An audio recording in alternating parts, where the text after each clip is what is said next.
By the end of this video, you will know how to ace your Amazon corporate interview. I'm Samantha, and I spent 5 years as a senior recruiter and recruiting lead at Amazon Corporate. I have prepped hundreds of candidates for Amazon interviews. There's a lot to unpack here because Amazon interviews are historically some of the hardest, but don't worry, I'm going to give you everything that you need to pass your interview. We're going to talk about the leadership principles, the bar raisers, the structure of the interview. What type of questions do you need to prepare to answer? And what do your answers need to look like? And what should you wear to your interview? Let's dive in. Okay, first, let's talk about the structure of your interview. They are called loops. You will have 4 to 5 rounds of interviewers. The interview team will consist of a hiring manager, team members, sometimes the manager's manager, and a bar raiser. Each interviewer has leadership principle questions and functional questions and technical questions if you're interviewing for a technical role. This prep is for everybody, not technical specific. So we can talk about technical specific in another video. Every interviewer will have leadership principles on their interview questions. Do the leadership principles really mean anything? Well, at Amazon they do because they live and breathe their leadership principles. As you can see, they are in their interview questions. When you do your reviews, they're going to talk about the leadership principles. We live and breathe the leadership principles, so read them, know them before your interview. How can you prepare? The best way to be prepared to answer all of your leadership principle questions, you're going to print out the leadership principles. Think of a scenario, a time in your career where you have done something around the leadership principle. Let's take a look at the leadership principles together. Let's look at ownership. Leaders are owners. They think long term and don't sacrifice long term value for short term results. So, next to ownership, you want to write down an example in your career. Think of different scenarios that match the ownership description.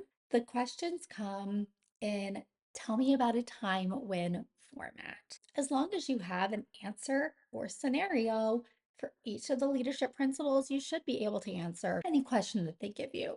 Samantha, that's a lot of leadership principles. I'm not going to write all this down.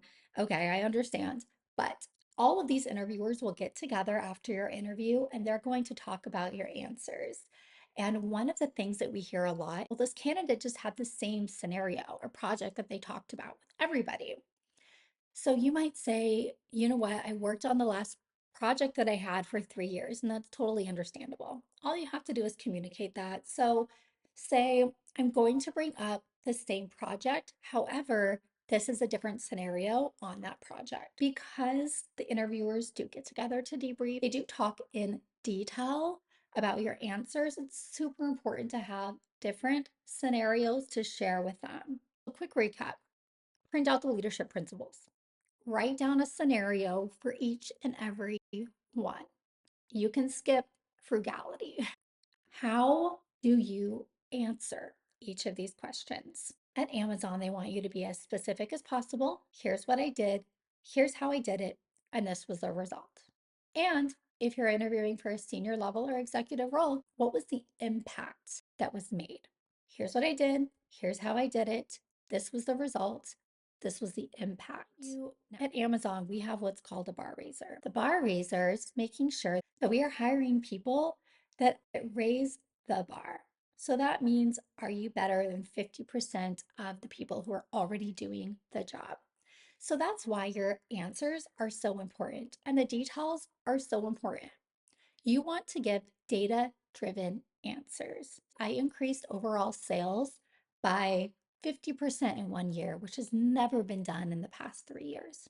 Give specifics. Now, a lot of people get scared of the bar raisers. They try to figure out who it is on the loop. And should you be scared of bar raisers? Short answer is no. Honestly, the bar raiser is on your side. It's a good thing because the bar raiser takes the bias out of the process. Now, that being said, They are there to make sure that we are raising the bar. They want you to do a good job and they're going to ask you the tough questions.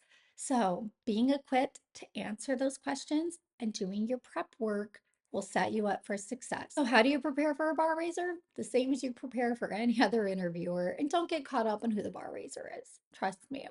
What are some of the biggest mistakes that candidates make? Stay away from vague answers. Don't give a response like you would be writing bullet points on a resume. It's okay to say, here's what I did, right? Bullet point on a resume, but then you want to dig in more. Here's how I did it. Another really important thing that comes up in debriefs all the time, I versus we. You want to make sure to differentiate what you did versus what your team did. And a lot of companies, they have the we culture. We did this as a team. That's fine. But during the interview, it's your time to shine. And you want to make sure that you're saying, I did this. I spearheaded this. I led this. And you can say, and my team helped, or whatever part that your team had. But just make sure to differentiate that. Candidates aren't giving data-driven answers. But at the same time, you don't want to be too verbose, right? So when you are giving your data-driven answers, just think of the most simple way that you can deliver a scenario using data. What to wear? I always say Amazon is not a suit and tie environment. They're very casual. If you go into the office, they're going to be wearing jeans and t-shirts. Now, if you're interviewing for an engineering role, I wouldn't wear a t-shirt, right? No board shorts, no flip-flops. We've seen it. You'll want to wear maybe your Sunday best or jeans and like a nice button-up shirt. Dress your best, whatever that means for you. As a girl, I felt it was really difficult for me to figure out what to wear because wearing jeans and dressing down, I don't know. I've never interviewed for a company like that before. So I wore jeans. They were dark jeans with some boots and a blazer and a nice shirt. So a little dressed up like I was going to a nice dinner. And that's what I would suggest for the girls. Just dress up like you're going to a nice dinner at a restaurant or a date night, right? But you don't need to have a suit and tie. Just wear what's comfortable for you.